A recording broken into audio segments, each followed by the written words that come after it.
O movimento uniforme mais estudado, e talvez o movimento mais estudado, né, ao longo da história da humanidade, é o movimento circular uniforme. Porque Platão fez uso desse tipo de movimento, né, para descrever os astros, né, na abóbada celeste. Depois, modelos mais rebuscados, mas sempre utilizando um movimento circular uniforme.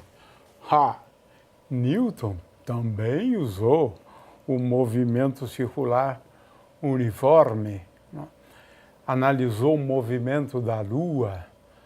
O fato é que, ainda hoje, o movimento circular se reveste de uma importância bastante grande, né? Existem muitos exemplos, né?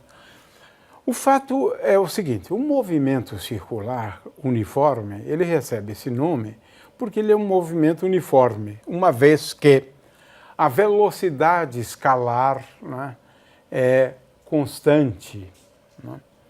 Então ele é uniforme. E é circular porque a trajetória é uma circunferência, né?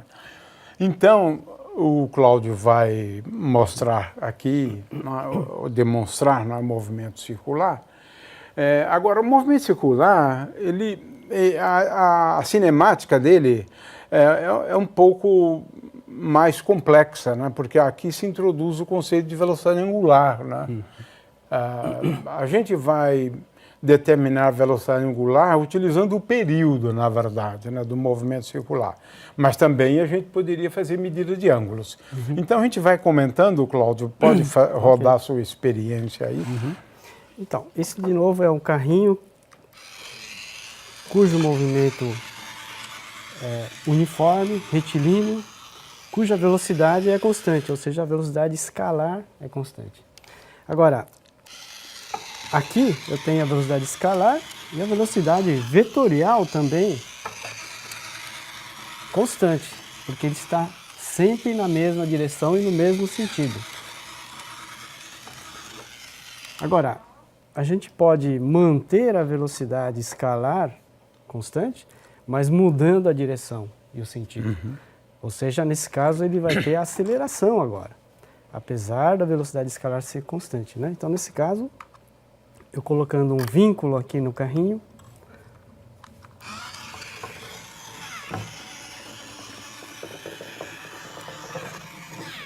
se eu soltar, a velocidade escalar continua a mesma. Porém, se eu soltar, o vetor velocidade se mantém uniforme. Nessa situação, no movimento circular, o vetor velocidade, ela se altera a todo instante. Então, vamos voltar aqui. Então, esse já seria um movimento, né, acelerado quanto ao vetor velocidade.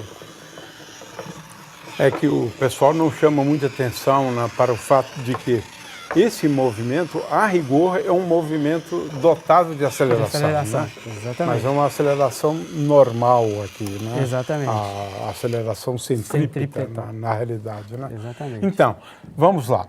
Alguns elementos aqui, né? O raio da circunferência seria mais ou menos isso que se poderia dotar como sendo o raio, né? Da circunferência. Esse tamanho aqui, né? Agora, para medir a velocidade angular média, aí seria o caso de tomar aqui um eixo como referência e medir ângulos, né? E aí, à medida que, por exemplo, quando chegar a um ângulo de 90 graus, medir o tempo, né? Então, você pode medir a velocidade angular, né? Utilizando esse exemplo aqui, né? E não é muito difícil, né? Não. Talvez cometa-se um pouco de erro, né? Mas você vai medindo ângulos, né? Sim, pode para determinar. Aqui, a velocidade angular média é igual à velocidade angular. Então, se você medir a velocidade angular média, você está medindo a velocidade angular, né? Uma maneira mais simples seria fazer ele girar várias voltas. Porque já que a velocidade angular é constante, esse seria a melhor maneira. Quer dizer, ele dá várias voltas, né? E aí você sabe que esse ângulo é n vezes 2π. Né? Aí você divide isso pelo intervalo de tempo, Lembrando que você está medindo a velocidade angular em termos de radianos, né? Por segundo, né? Que é a unidade de velocidade angular. Agora, uma outra característica aqui é o período, né? Que também é fácil medir o período, né, Cláudio? Então vamos lá, vamos, por exemplo, ilustrar, né, como é que você pode medir o período, né? Nós podemos usar o celular e medir, por exemplo, o tempo de uma volta completa. Pronto.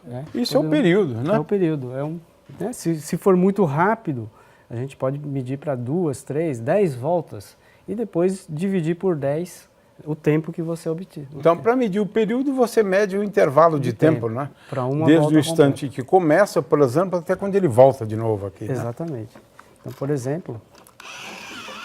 Então, vamos medir o período. Aqui. Espera um pouquinho só que... Desligou aqui o meu celular. Já vamos voltar aqui ao tempo. Então vamos lá de novo. Aqui eu começo. Espero ele dar uma volta completa até ele voltar à posição de partida. Então 7,62 segundos é o tempo de uma volta completa, ou seja, o período. 7,62 segundos. Tá. Esse é o período, né? Então, a partir do período, você determina a velocidade angular, né? 2π, né? Então, ômega é igual a 2π dividido pelo tempo, período, né? E aí, se você mediu o período, né, em segundos, então essa velocidade angular vai ser determinada em termos de radianos, né? Por segundo, né? Exatamente. Então, essa é uma experiência simples, mas que vale a pena, né? Porque esse movimento, esse tipo de movimento, tem uma importância histórica muito grande e ele é bastante comum também, né? E é a melhor maneira também de você introduzir o conceito de velocidade angular, né? É claro que aqui a velocidade angular é constante, né, se for um movimento uniforme, né?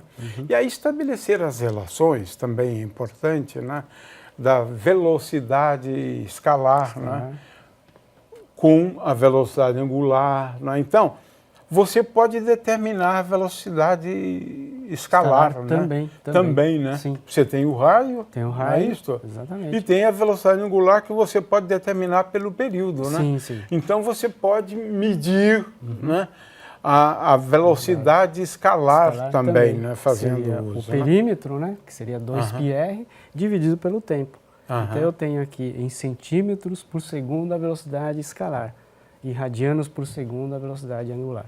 Ótimo.